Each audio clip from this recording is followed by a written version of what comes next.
অনুরোধ জানাবো আজকে শ্রী মাখনলাল সরকার সম্পর্কে তিনি আমাদের বলবেন।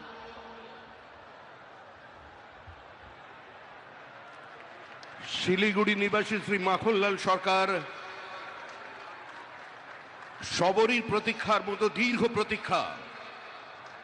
ভারত কেশরী ডক্টর শ্যামাপ্রসাদ মুখার্জি, যিনি ভারতের সংবিধান এবং ভারতবর্ষের অখণ্ডতার জন্য এই বাংলায় জন্মগ্রহণ করে নিজের প্রাণ দিয়েছিলেন, যাকে কাশ্মীরের জেলে রহস্যজনকভাবে কার্যত খুন করা হয়েছিল, এবং তার সেই যাত্রার যিনি সহযোগী ছিলেন, সেই মাখনলাল সরকার ৯৭ বছর বয়স হয়েছে তার, তিনিও আজকের দিনে আমাদের এখানে এসে উপস্থিত হয়েছেন।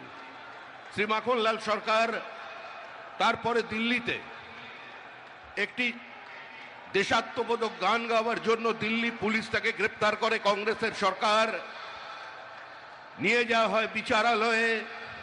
বিচারপতি বলে